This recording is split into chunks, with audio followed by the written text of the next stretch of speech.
This is a voice recording of the candidate forum held in Johnston, Iowa on April 27th, 2016, featuring 3 candidates for the U.S. Congress seat in the 3rd District in Iowa. The forum was moderated by Johnston's Jeff Greenwood. The first voice that you will hear on the recording is that of the first candidate, Desmond Adams, who is responding to Jeff's question, what are the 3 top issues for this district? Enjoy.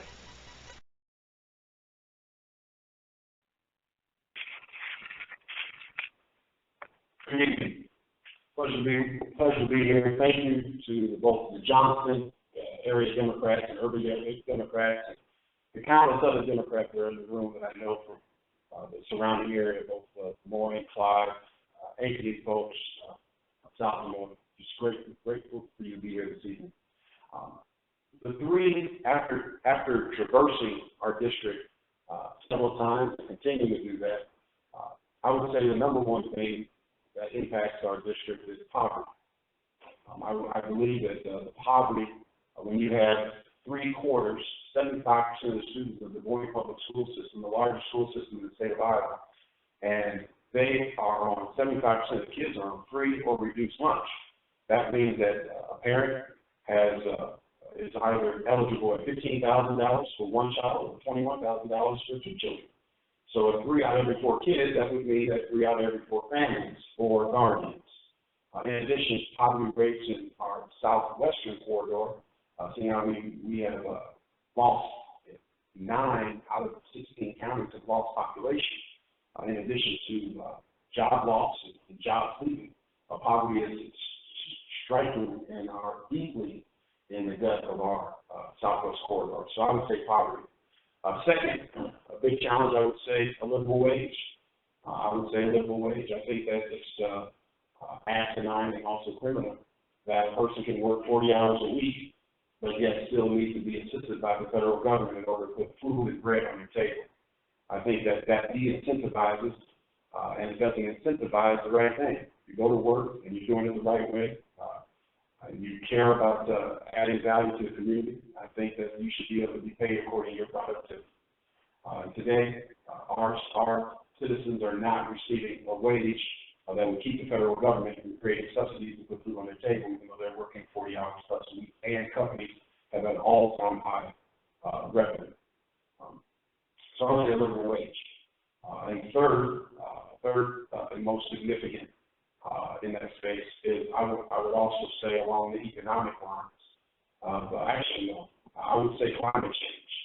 And I believe that climate change is a crisis, national crisis, a global crisis, but specific to our district. We have farming, agriculture is a significant portion, obviously, of the culture in Iowa. It's also an economic boom, and if climate change continues to happen, not only will we have challenges with the food in which we eat, drink, and survive from, but then also the fact of our economy. The same question for Jim Bauer. What do you see as the 3 most important issues for the 3rd District? Well, thank you for the question, Jeff. Good evening, Democrats. I'm glad to be with all of you this evening. I want to be very concise in my answers. 3 minutes is not a lot of time to talk about all of these very important issues. So as the representative of the 3rd Congressional District, the top 3 priorities that I will have to fight for you in Congress are protecting Social Security and Medicare, protecting and investing in our environment, and 3rd, ensuring that we have an economy that works for everyone. So on the first one, protecting Social Security and Medicare. I grew up on a family farm here in central Iowa, but when I was 7 years old, my father was still in the farm accident. And we lost the farm and moved into town where my mother worked for a modest income to take care of my sister and I.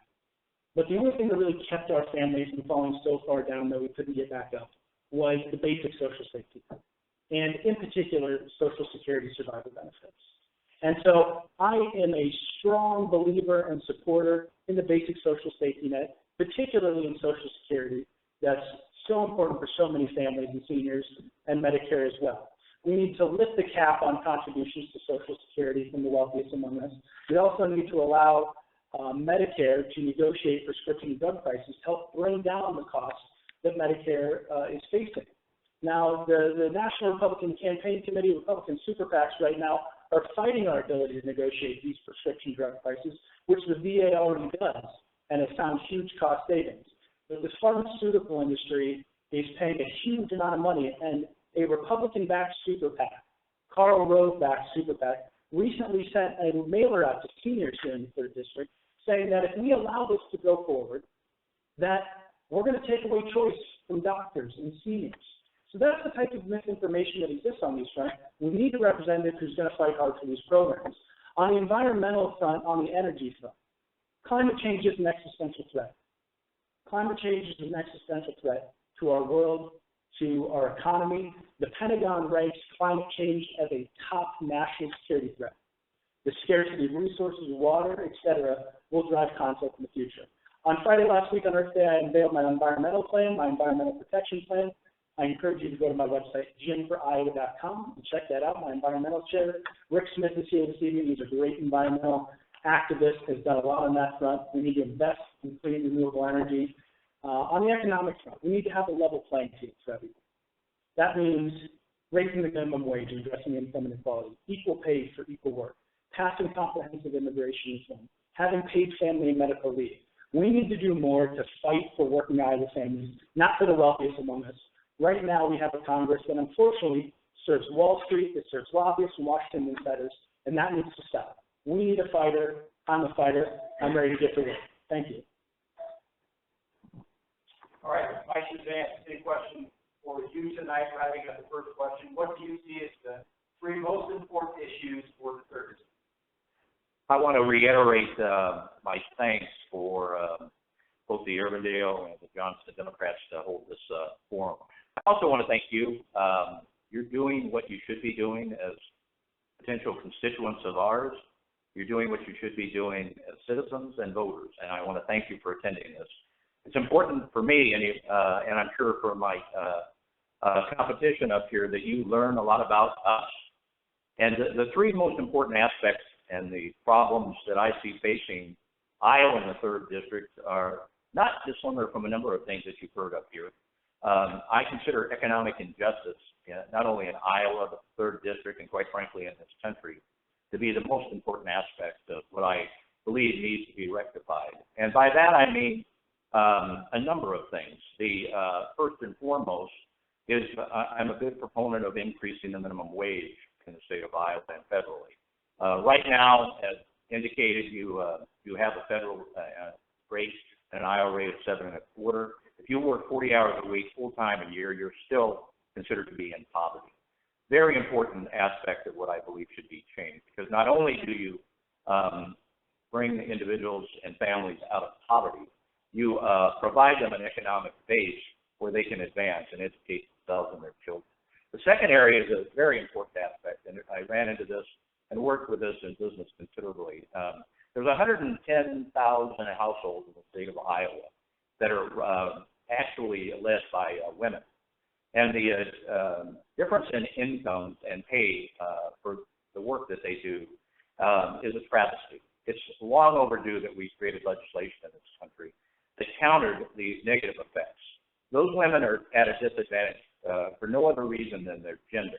I'm very much in favor of regulation and law being passed that would prevent and at least provide penalties for those businesses that endeavor to discriminate in that fashion.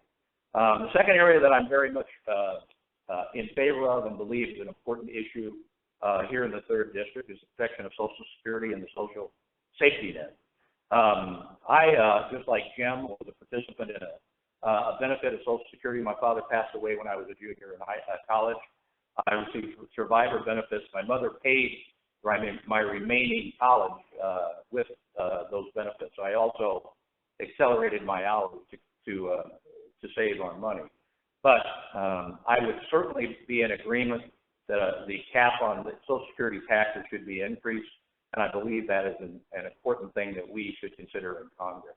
$118,500 should not be an automatic benefit. The third thing is education. My daughters, I have two daughters that are in education. I'm very much in favor of increasing benefits to reduce debt for students. All right, our second question tonight. What are the 3 strengths you possess that would enable you to do the job? Start with Ms. Molly. Well, I like to think I have more than 3 strengths, so I can list the top 3. That should be. Thank you, John. I am a proven fighter for progressive values, number 1. Number 2, I have experience in government at the federal level of being effective. And number 3, I have a background in national security and foreign policy. First of all, I have a record of fighting for progressive values.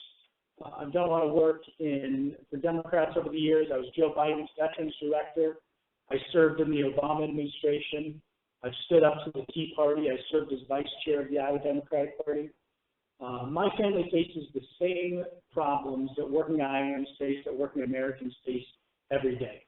And so talking about being a fighter for those issues, really, you have to look at somebody's record. You have to look at who they stood with.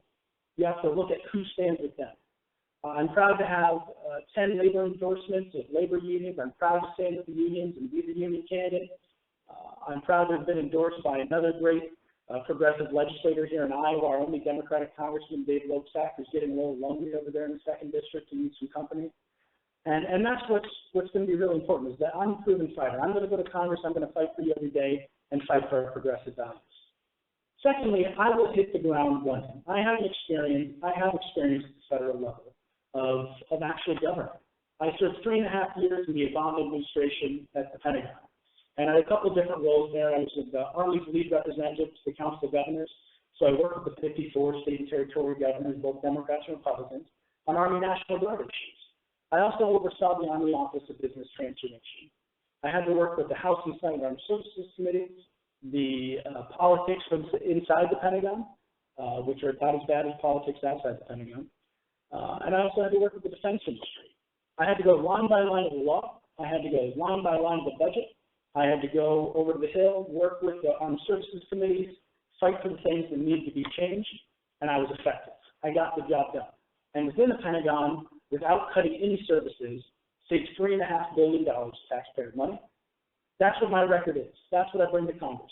That's when elected, I will bring that record to Congress and get to work on day one. And on the foreign policy and national security front, the president had a meeting recently with other Democratic leaders, and he expressed concern to them that the Republicans are going to try to turn this election into a national security referendum. They're going to try to do the same old song and dance and say, Democrats are weak. Republicans will take the fights to our enemies. Because they look at the polling on the other issues. They know they're wrong on the major economic issues, minimum wage, Social Security. They know they're wrong on all these other issues. So what Donald Trump and the Republicans are going to try to do is make this about foreign policy and national security because they think they can beat Democrats on that front. Ladies and gentlemen, I'm an Iraq War veteran. I served in intelligence as a civilian at the Pentagon. National security and foreign policy is within my wheelhouse. And if that's the debate that Republicans want to have, I'm more than happy to do that and win that debate. Thank you. Travis, what are the 3 strengths you possess that would enable you to do the job? The 3 strengths that I bring are building coalitions, creating opportunities, and a very personal experience. On the building coalition, I've looked at this campaign. I've looked at how we've lost for the last 6 years. I've looked at the last 2 cycles of federal legislative races that we've lost, both in our districts. And I've noticed that the only one that has won in the last several years is President Barack Obama. He's the only one that won. And his message that he did was he built coalition, not just Democratic activists, but people that you don't see. For instance, when you look in the room, do we see people with disabilities? Do we see Latinos? Do we see African Americans? Do we see farmers? Do we see business people? It's about building coalitions that are broad in order to unseat David Young. And at the end of the day, that's what we're talking about, is unseating David Young. Second, when I talk about creating opportunity, I actually built 2 national internship programs for women and minorities that started locally, and we went on. We're able to negotiate with the Des Moines Public Schools, with Central College, with 3 major businesses in town, including Wells Fargo, Equitrust, and Iowa Health back then when it was Iowa Health. And we created that program, and it started locally, and then it was so successful that we ended up rolling out for Wells Fargo nationally. So creating opportunities for people, not only locally, but across this country and across this great nation. My company has done that. In fact, we won an award from the Greater Des Moines Partnership in 2007 as the best kept secret in order to do that. And you know what? My office was at 5870 Merle Hay Road for those 7 years that we actually built that program out of. My very personal experience. You know, many of you, for those that know me and for those that don't, I started as a high school dropout that earned a GED in a federally government-funded program called Job Corps. And from there, I went to South Suburban Community College. I began at community college. It's one of the reasons I am in full favor of our community colleges and trying to get tuition-free community college and/or vocational training because I'm an actual product of that. I went on from there to a school in Oskaloosa, Iowa called William Penn. I played basketball there for 1 year under a coach named Leon, and I played there, and first 3.0 I ever got in my life. Transferred from William Penn to school in Des Moines called Drake, and graduated from Drake University as, guess what, a licensed educator. So I actually went on and educated in the Des Moines Public Schools, taught on and off for several years, so I understand the challenges that educators face and the children that are facing our educators on a daily basis. And then third, I ended up graduating from Drake University Law School with the recommendation letter written by the president of the Drake University at the time, God rest his soul, Michael Ferrari. And I ended up having a clerk internship for the former Chief Justice of the Iowa Supreme Court, Louis Alvarado, who's now a co-chair for my campaign. I say that to say this. It's not about me, but when you have an opportunity to look people in their eyes, no matter where they are, whether it's rural Iowa, urban Iowa, you have a chance to connect with them. That's something that we desperately need, is leadership that connects. Thank you, Mr. Shazam. What are the 3 strengths you possess that would enable you to do the job? Thank you for the question. It's a very interesting question to me because it goes to priorities. I think all of us are individuals who have high moral standards, who have a belief in the democratic system and are Democrats. My background and my history will speak for itself if you research what I've done in my life.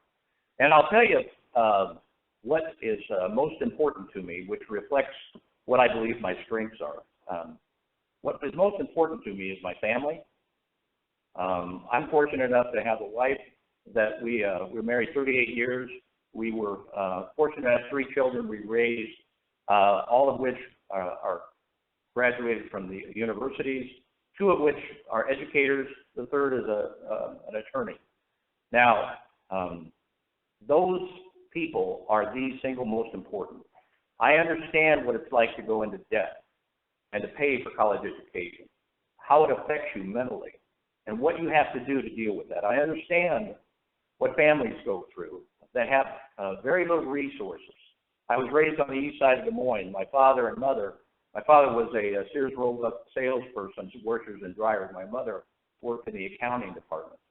We certainly weren't poor, but we weren't extremely well off.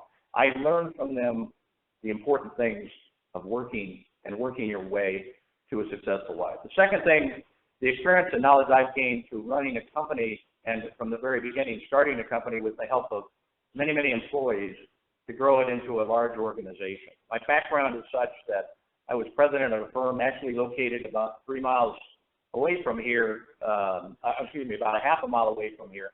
And I was fortunate enough to work with a number of people in that organization, and I left it in October. They are now becoming employee-owned, and I very much believe, I mentioned earlier, equal pay for women. 2 of those individuals are now running that, 2 women who I put in place with the board's approval to be CEO and chairperson. Equal pay is extremely important to me, and that's how I ran that company. The third aspect is my understanding and ability to work with people who don't necessarily agree with my position. That means people who don't like me. And in my business where I came from, I've had to do that more than once, many times. And ultimately, we have to defeat Mr. Young. And it's apparent to me Mr. Young is taking the side of the far right, the Tea Party, and to point out his inability to work with other individuals, to follow company line, to be a Republican first and a person serving the citizens second is something that I'll work totally against when elected. All right, our third question, and Mr. Trezan, you're up again. All right. What are the three major threats you see for our country, whether it's domestic or international? The three threats that I believe are utmost and should be utmost to any citizen and the government of the United States, number one would be terrorism, international terrorism. It is my opinion if we don't solve the problem that are coming out of the Middle East and exporting from there to our country and other countries, particularly in Europe, we really won't have any other problems to worry about. Ultimately, it's a twofold issue. I think, number one, it's an issue of how we respond. And you've seen in the last 10, 15 years that a total response of the ways we've reacted to, in war sometimes isn't effective. I believe, obviously, when we're attacked, we need to respond, but that is a major problem, and we have to figure out, not only nationally, but internationally, how to work with allies to solve that issue. And sometimes it's propaganda that is very effective, but ultimately we have to respond to that threat. The second is economic injustice, and I mentioned that. Unless we solve in this country the wage gap and the discrepancy of income of individuals, that problem will continue to grow. And that includes the issue of the effectiveness of government and, quite frankly, unions. The middle wage, the middle income earner in this country has decreased right along, the size of the middle class has decreased right along with the unions, and that needs to be altered and changed. And I've suggested minimum wage. There are other minimum wage. There are other things we can do as a nation to provide support and improvement for getting people out of poverty and increasing the size of the middle class. The third area that I really believe is extremely important for us to address is climate change. It's a threat not only to us as an agricultural community, but the nation as a whole. Even in our country right now, there is a large discourse on the environment. I believe I support the president's effort, his current efforts to hit certain goals with clean air and clean water, and I'm very much in favor of taking control of our environment, particularly relating to water and the issue of runoff with farming. The bottom line with me, and particularly with the environment, is in this country we have to prioritize what's best for our citizens and not what's best for business. So that flows right down through to our budgetary process. And as I believed as a business person all my life, budgets are simply indications of priorities. Thank you. Thank you, Mr. Adams. What are the three major threats you see for our country, whether it's domestic or international? Thank you, Jeff. I'm going to stick with domestic on this issue. I would say first, the large economic chasm that we have between have and have not. I think that's absolutely damaging our country right now. The fact that we have such high levels of poverty, so many people disengaged, so many people upset, angry, irritated, it's impossible for us to connect and see any positivity as we move forward. It's a very difficult thing when you're faced with making a decision between food and something, whatever that something might be. I was in Adams County talking to a reporter, and it turns out she can't put her daughter in ballet classes because she needs to be able to put the food on the table. So now the child feels bad about herself at school because she can't participate with her friends.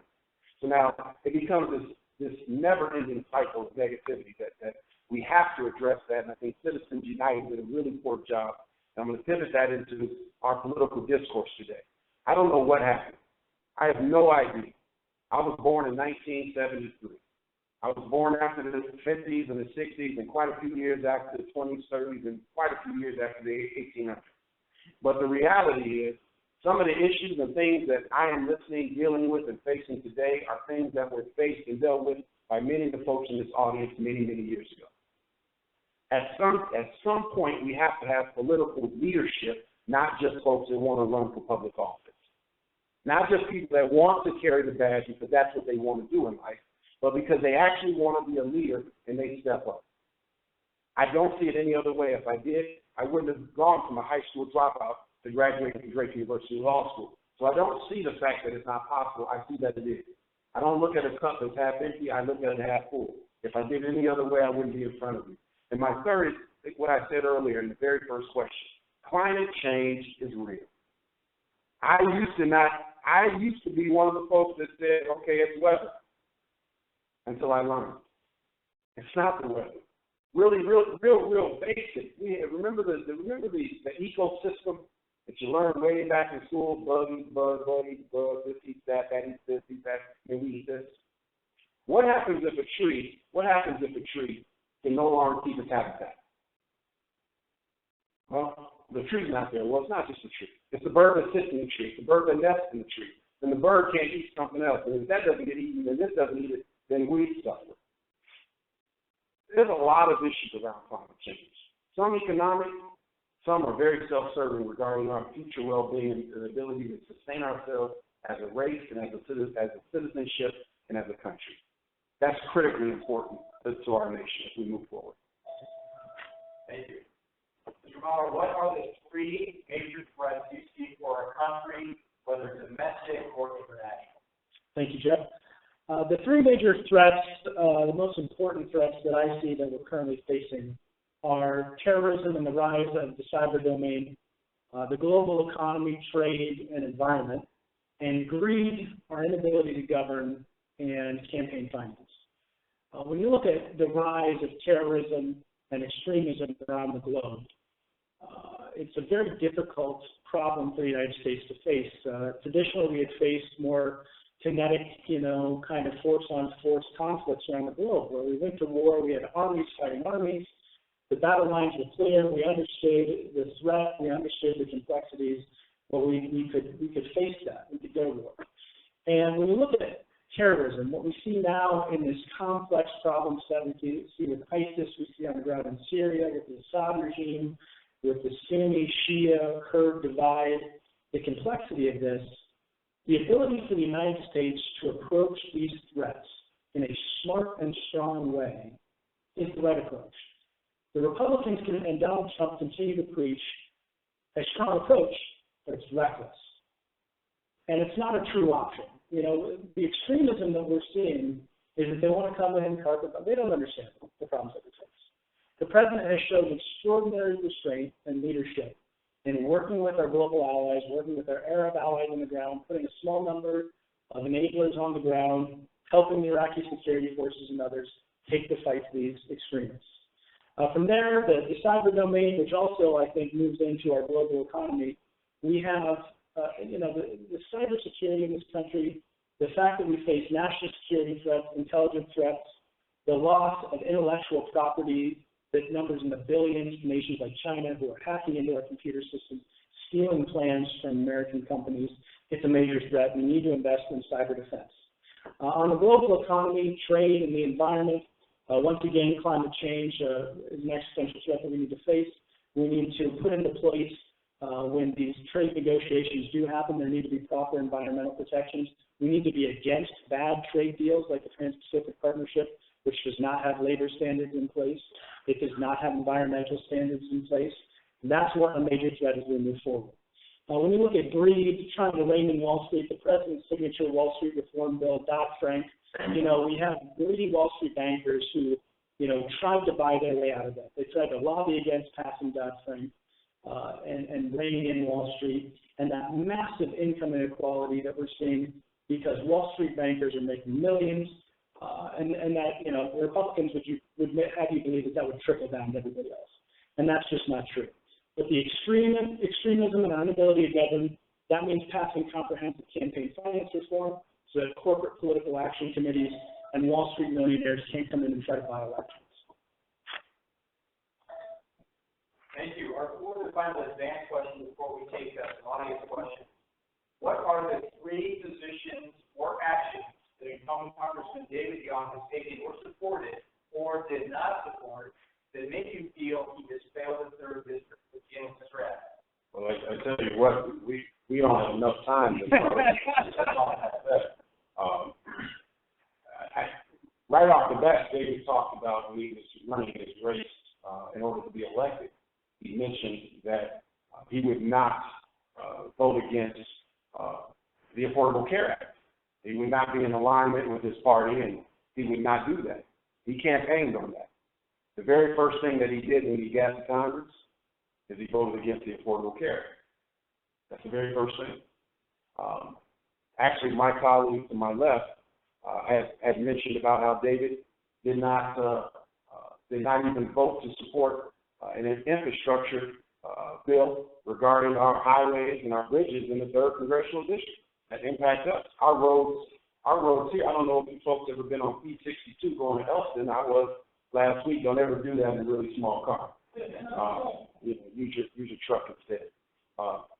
These are, in addition to his stance, also on issues that impact our workers and what they should be paid, and raising the minimum wage as well. Those 3 things alone in our 3rd Congressional District I have seen are most impactful. You're talking about economy, you're talking about people, and then you're also, quite frankly, talking about a lack of integrity, since you said one thing and you did something completely different. Those would be the 3 things I would point out. Mr. Scherzan, what are 3 positions or actions incumbent Congressman David Young has taken or supported or did not support that make you feel he has failed the 3rd district? I agree with Desmond. I think you could go on for a long time on this question. The first, I would define it very simply as leadership. Mr. Young has demonstrated to me why he became number 1 when he was number 5. He has basically stood aside and hidden from the citizens of the 3rd district, because I'm not sure anyone in this room could detail what he actually stands for, other than that he's against many, many things. Number 1 that he was against, the Affordable Care Act, and it was mentioned, he promised that would not happen. He was also against a bipartisan proposal of a highway bill that he voted against. In my opinion, he has shown total lack of leadership, which we will, any one of us will do a good job of pointing out right now, but it's my intent to actually demonstrate to him where his lack of leadership has brought him. It's brought him to a place where he's basically a career politician, and he's a Washington politician. Mr. Young also supports basically the Keystone XL pipeline, which has been described as environmentally dangerous. I don't know if you're familiar with a group of people that I have studied and looked at a little bit. We just had Earth Day and spoke in rhetoric concerning what we need to do as a nation to address some of the environmental challenges. Well, the League of Conservation Voters, they actually put a little report card every year on your Congress, those people elected to Congress. Senator Harkin had a score from 0 to 183. I don't think it would be too difficult to guess where Mr. Young was. He was trying to reach the stratosphere at 3%. He's basically been against every conservation issue that has reached the floor of the House. So those issues to me are extremely important. He couldn't be a more opposite politician, lifelong Washington politician that I'm going to address and confront, because construction, trying to deconstruct this government, trying to stop us from improving people's lives is wrong. And he doesn't seem to have the leadership skills to demonstrate to the citizens in this district that he can help us and he can help the citizens, and particularly the poor and the middle class. So that's my belief, and I'm sticking to it. Mr. Howard, what are 3 positions or actions that incumbent Congressman David Young has taken or supported or did not support that made you feel he has failed at third district? Well, I will definitely list what I consider to be the top 3. I might list a few more as well. But first off, David Young has voted 6 times to defund Planned Parenthood. And if you look at that act, I believe, it's just so extreme. First of all, when you look at all the vital services, I believe that women should be able to make their own health care decisions, and Planned Parenthood provides all those vital services. And it's wrong to vote against funding it. But second of all, when you attach that to something like the budget, the Republicans know what they're doing. They're playing a political game with their budget. They're playing a political game with people's health care decisions. And they know if ultimately they pass that budget, that the president will veto it. It's government by gimmick. It's literally what they're all about. But it's no surprise because David Young has never held a job outside of Congress. He spent the last 30 years in Washington governing by gimmick, which is a huge part of the problem. In fact, he unveiled another gimmick here earlier in the week. He said he wasn't going to take any pay. He's not going to get paid for the rest of the year until they pass the budget. Government by gimmick. That's not going to do anything to help the problem. But he wants to put out a press release and say, "Oh, I'm not getting paid. I've got a paycheck for the government for the last 30 years," he says, but he doesn't know one now. You look at the highway bill. The bipartisan highway bill was passed with overwhelming bipartisan majorities. Only 64 members of Congress voted against it. Only 64. Only the extreme Tea Partiers voted against it. David Young was the only member of the Iowa delegation to vote against the highway bill. Our roads and our bridges. And then we recently had a new report come out that said Iowa has the 3rd most efficient roads and bridges in the country. Yet we have a representative who's voting against funding those things, the basic infrastructure of our country. You look at the Equal Pay Act as well. He voted twice against equal pay for equal work, which the fact that we're still debating. This isn't a debate. The debate's over, ladies and gentlemen. It's 2006. Every person deserves equal pay for equal work. David Young goes out there, toes the extreme Tea Party agenda, and votes against equal pay for equal work. Time and time again, he's not working for Iowa. Essentially, David Young lied to the voters in 2014. He came out, he was the accidental congressman, he came in 5th, he ended up somehow coming in 1st, and then he got elected in a wave year, unfortunately. But he conned a lot of people in 2014. He said, "I'm a nice, moderate guy. I'll be pragmatic. I've worked in Washington. I know how it works. I'll get the job done." And from day one, that's been proven incorrect. David Young thinks that rearranging the deck chairs is progress. We need a fighter in Congress. We need someone who's going to take the fight to Washington, to Wall Street, and fight for working Iowa families. And that's what I'm going to do. Thank you. Thank you. All right, those are our 3 prepared questions. I'm going to take some audience questions now. Pat, you need 10 seconds to recalibrate your timer. Okay. We're going to take a 10-second pause here to let it recalibrate the timer. Everybody stand up for just a second. Janet, 2 minutes? I thought maybe we'd do a lightning round. You'd give us 10 seconds.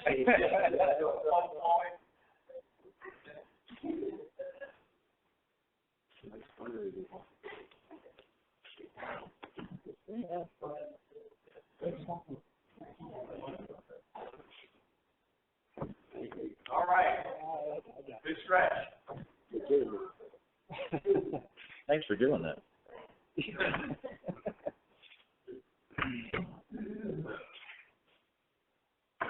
All right, for our audience questions, we have to limit these to 2 minutes. We hope to get to all the audience questions after we will speak. The first question, I'm going to combine 2 questions which are really asking the same thing, essentially. Number 1, how will you plan to save Social Security for future generations? Second question along the same line.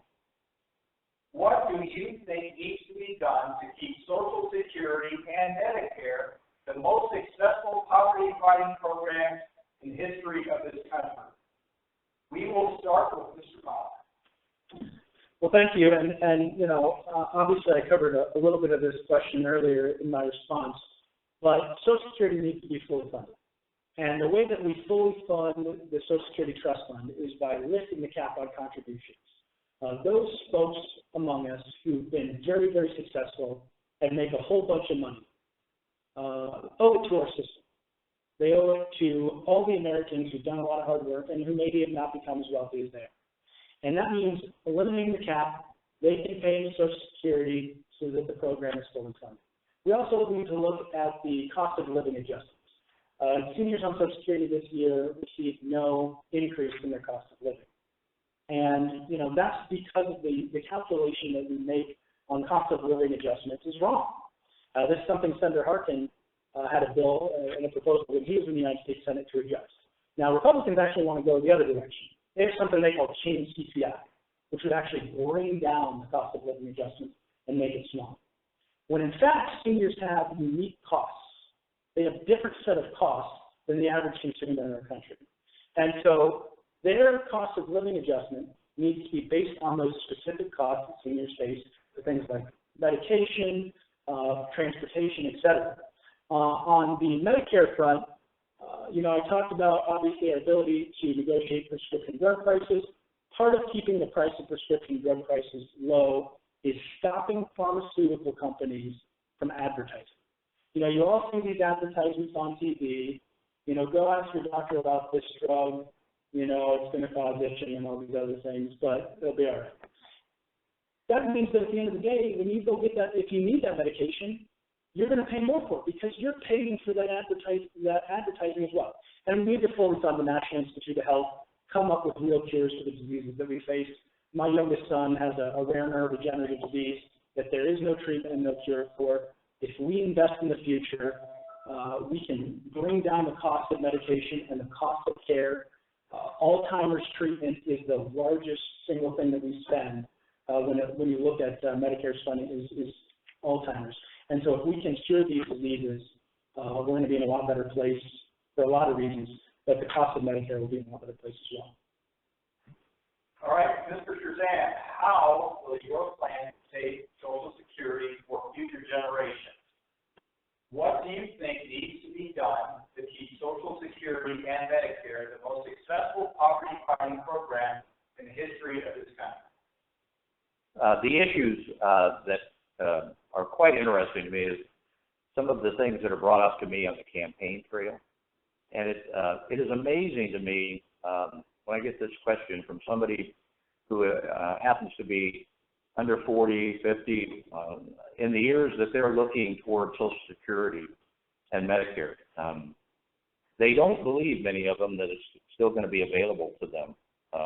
They don't believe that they will have those advantages, that social safety net that my parents and I will have. There are many things we'll agree with in this forum, and one of them relates definitely to the social safety net that we have. I agree with Jim that it's necessary for us to raise the cap off of income that's taxed at $118,500 for Social Security. It's been there for the last 2 years.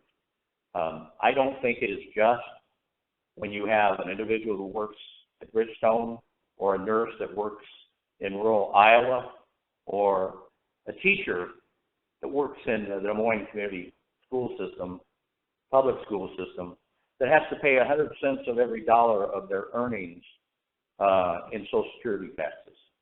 And you have someone who earns $250,000 that gets a raise sometime in June or July. That is a significant issue that needs to be changed. It's economic injustice. The second thing is, I think there are reasons to believe that my friends on the Republican side have long believed that privatization is a cure for the ills that serve our social safety net. You see it in the state of Iowa, and I'm already getting calls from people, and I'm not even an elected official, that are very much afraid that their benefits are being taken care of. Those two issues are extremely important to me, and I'll fight, and I don't like the word fight in politics, but I'll work extremely hard to make certain that privatization never affects any of our Social Security or social safety net. Thank you, Mr. Adams. How will your plan save Social Security for future generations? And what do you think needs to be done to keep Social Security and Medicare the most successful poverty-fighting programs in the history of the country? Ladies and gentlemen, you can imagine, we talk to a lot of you. That's our job. I make hundreds of calls a day. And you know who's at home during the day? Retirees. And so this comes up often. But there's one other thing I would throw out. I'm not certain if you're aware. Iowa has the fourth largest aging population in the nation, number 4. And we're very close to number 3. We're very, very close, a few basis points off. So this question is not only on topic, but it's one of the most critical to not only the district, but to the state. If we remove the payroll tax for Social Security from $118,500, and we remove it completely, in 10 years, there will be a 74% reduction in the cost of Social Security that we see today, if we remove it. Because we would take 6% more of interest from owners, 6% more of folks that are today are capped at 118. 6% more. We would see a 74% hit on the positive for Social Security in 10 years. What does that mean? That means we need to remove the cap. That's what that means. Unfortunately, there are those on the other side that would love to see that money in the hands of what? Our private industry. Well, deregulation has done us a wonderful job, and I think you've seen that since the late 80s and the Glass-Steagall Act, and the fact that our banks now sell financial products in addition to whatever it is that they sold 20 years ago, 30 years ago. I do not believe that we should have Social Security that does not have a cap, that keeps the cap in place. If we remove it in 10 years, and that's according to the Brookings Institute, the research. Student debt and education costs are at the highest levels ever. We've heard many ideas from presidential candidates on how to solve the problem. What do you think needs to be done to help students and families? We'll begin with Mr. Adams. With the student loan debt? Yes. I should refer to that. Student debt and education costs are at the highest levels ever. We've heard many ideas from presidential candidates on how to solve the problem. What do you think needs to be done to help students and families? Let me see. Student debt and education costs. Seeing how I have 6 figures in student loans, seeing how my wife, a doctor of pharmacy, graduated from Creighton, I'll forgive her for that, has 6 figures in student loans. I would say that if we were able to renegotiate our federal student loan debt the way that we can negotiate for our home mortgage or a car or any other loan, I think that would make a significant impact. Secondarily, I would like to see tuition-free community college and or vocational training. And I believe that we can do that by closing some of our corporate tax loopholes that we have. And we have many. We have a very broken tax system. I think it's a priority of education over others. Right now, we have children. I have a 20-year-old son, and he is no longer in school. He's chasing his dream to be a thespian, an actor. But many of his friends are looking at the opportunities of going to college, and they're doing the math. They said, by the time that I make the money that I need to make in order to pay back this student loan, I'm not going to be in a position whereas the person next to me that might not have done that but might have started with less will actually have more. That's the argument that's taking place today, ladies and gentlemen. Now, I make the argument, obviously, as a high school dropout that went on to graduate from law school, that education is the key. Clearly, that's my argument. I wouldn't be in front of you. But there is a large population that do not believe that there's opportunities that exist for them. And the cost, the high cost, and when you take that, all she throws is equal pay, unequal work, or excuse me, unequal pay, equal work, and you also put in there the livable wage, and you also put in there the high cost of goods, and you also put in there a lack of seeing your income go up, but at the same time productivity goes up. I'm in favor of this. I believe that collegiate students should receive their student loans at the same rate that bank rate receives for banks throughout our nation that get it through the Federal Reserve System.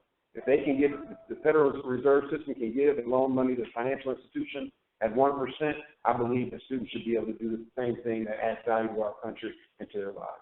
Don't give it to corporations and not to people. Mr. Muhammad, student debt and education costs are at the highest levels ever. We've heard many ideas from presidential candidates on how to solve the problem. What do you think needs to be done to help students advance? I was very privileged to afford college, a bachelor's degree, and a master's degree using the GI Bill because of my military service. And I would point out one thing that I've been holding Congressman Young accountable for is he recently co-sponsored a bill in the House of Representatives that would cut the GI Bill, that would make significant cuts to GI Bill benefits. So I've been holding them accountable for that. I think everyone understands that we should not be cutting benefits from veterans and their families who have earned them. And so let me start by saying that Mr. Young's approach of trying to find savings by cutting the GI Bill is dead wrong, and we need to put a stop to it. Second of all, my wife Chelsea, I think she has 4 different student loan accounts. And so the ability to consolidate those and lower the interest rate would be very, very helpful. And that's exactly what we need to do, is put in this to reform so that people can consolidate their loans, because many students over the years, they take out different loans, different lines, they all under different terms. Consolidate those into one payment, bring that payment down, bring that interest rate down to a very reasonable level, and allow them to pay that off. Third, I support the President's free community college plan. That basic level of education, the first 2 years of community college, can and should be covered as the President's plan proposes. From there, I believe we should also have a community service option or a public service option. I serve in the military. Military service isn't for everybody. I think that if you want to serve your country in some capacity, you should be able to do that, whether it's through AmeriCorps, whether it's going into different communities, working as a teacher, whatever the case may be.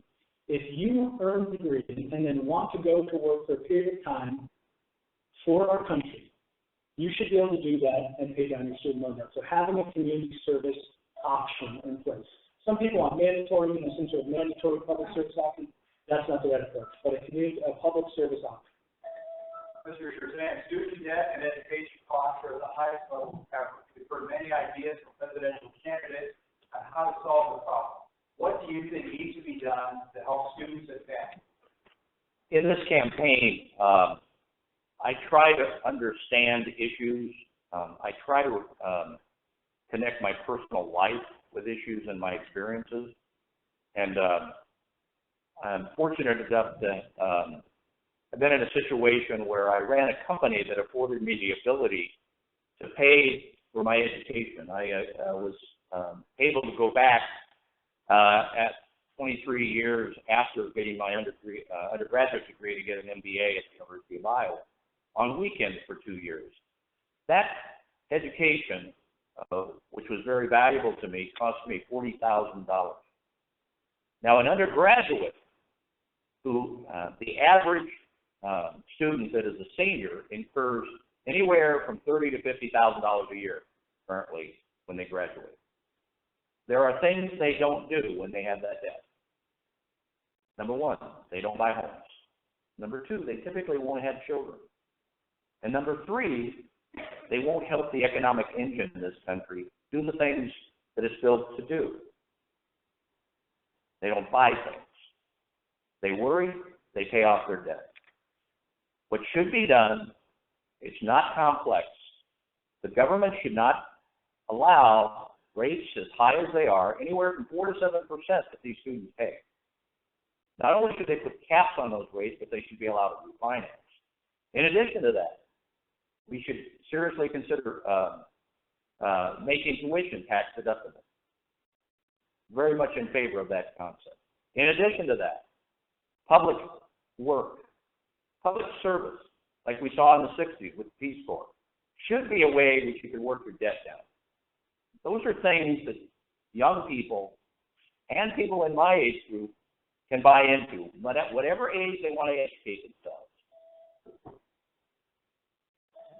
Thank you. We have no more time for questions, but I would like you to look at this last question in your closing remarks, for which you have 3 minutes. Why do you want to be a congressman? Start with Mr. Kazan. I've mentioned my background somewhat. I again really feel it's a privilege to be in the position that I'm in. Unfortunately, many people never have the opportunities to do this. I respect you as voters, but I think it's a responsibility that you have to learn about each one of us, to learn our history, our background, what we have done in life, what we believe. And I personally think it's a little easier for you to find out about me because not that I'm the oldest person in the world, but I'm probably the oldest person up at this table. Now, that means that I have more living experiences. That doesn't necessarily mean I'm a better person, but it does mean that I base what I believe in and my history on my personal experiences. So I feel as a person seeking your vote that I'm really in a job interview with you. I'm basically asking you to put your trust in me. You have to understand what I've done in my life to trust me. You can look at my history. You can understand why I believe that equal pay for women is not only good policy, but it's the right thing to do. You can understand why I made my employees owners of the company that I ran for almost 30 years. You can understand why I believe education is a great differentiator in this country, that it lifts people out of poverty, and it should be a priority in our country, and it is not. The way we treat our educational system and our teachers in the United States of America is a travesty. And I'm going to be an ally of not only teachers, but education, because it's the main source that gets people out of poverty. And then respect for our middle class. Minimum wage increase I mentioned. I have the values and I have the ability and the history of working with people. I also have the ability to beat Mr. Young. I've been up against people who not only ideas that disagree with me, but have very excellent skills at working against causes that I believe in. I have to first study that individual and understand what their motivation is and how they work. And I have, in my opinion, the experience, the work history, and the belief that I can do a good job for you. Because ultimately, not only a good job, but it's going to be important for you to decide who is going to be the most effective legislator.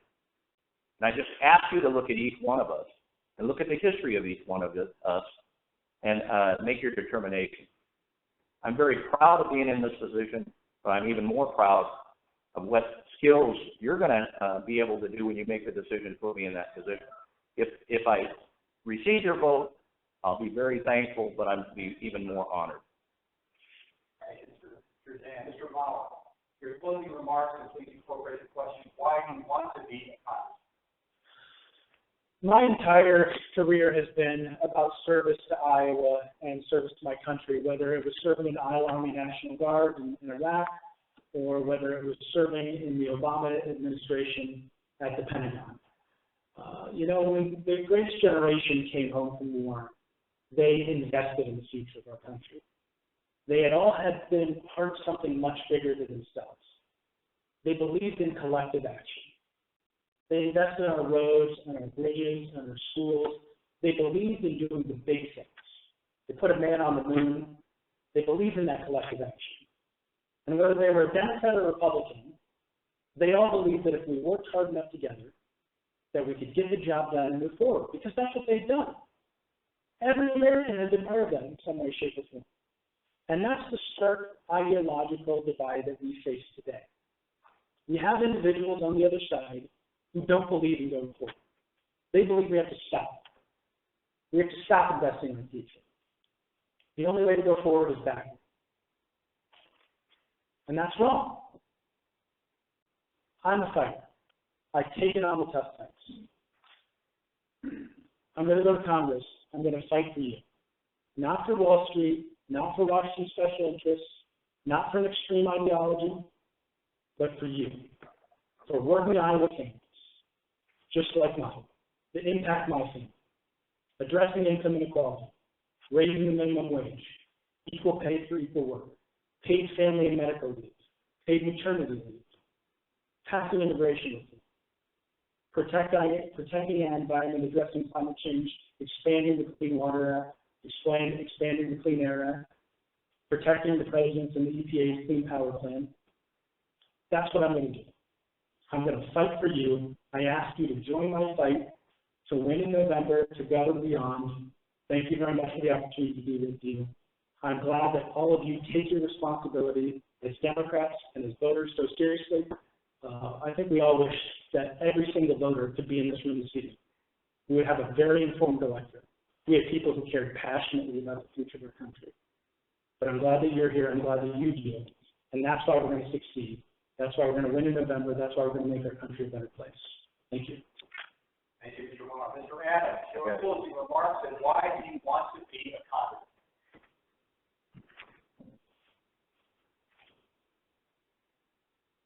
Ladies and gentlemen, let's have a very honest conversation in my last 3 minutes. Us running in June 7th and your vote is not about the issues that you heard today. It's not about those issues. Because we can't affect those issues unless we can unseat and beat David Young. Other than that, we can all talk about clean water, clean air, clean land. We all care about that. That's why Bill Stowers endorsed my campaign, or Ed Fallon on climate change, or environmentalists like Charlotte Hubble, or business folks like Fred Hubble or Tim Urban. I mean, we can talk about that stuff. That's good. But at the end of the day, what you're listening to is about who do you believe can unseat David Young. And let's talk some real numbers. In 2014, our candidate lost the general election 148,000 to 119,000. They had $2.7 million and they were eviscerated. They won Polk County by 1,900, lost Mills County by 2,100, and lost by over 7,000 in Dallas County. Then we talk about another candidate that ran for the U.S. Senate. Over $80 million spent between both campaigns. He's no longer even in the state. In 2012, our congressman won Polk County by 4,000, but the president won Polk County by 32,000. That's a 28,000 difference. Is it all because they didn't like our congressman? No. But the senatorial candidate that year also got eviscerated, and I believe she has close to $100 million. Money is not the issue, and the issues are not the issue. We are all similar on the issues. You haven't heard a difference in the issues tonight. Not one. The difference is this. President Barack Obama was able to win Polk County with 32,000 votes, whereas our congressman won with 28,000 votes break down into three groups that didn't show up: African Americans, Latinos, and you're young. Now I want you to look around the room and see if you see any of those three. So we're on path to lose again. And if we lose again, that's not good for the 3rd Congressional District. You know why? Because when Democrats lose, people get hurt. We're seeing it right now. We need to rebuild the 3rd Congressional District. We need to get a Democrat elected, and we need to unseat David Young. How do we unseat David Young? We unseat David Young by building coalitions with people across the spectrum: educators, business folks, folks that don't look like us, people that don't sound like us, people that aren't even interested in politics at this very moment in time. They're at home on their couch, eating some chips, paying attention to a baseball. That's how we do that. That's how we beat David Young. I believe I'm the only candidate best positioned to beat David Young because I have the broadest experience, personal and professional, that can impact David Young and unseat him. I thank you for your time. I thank you for your commitment to come out in the rain. Thank you for my colleagues. Have a wonderful rest of your evening. And before we wrap it up, please thank all three candidates.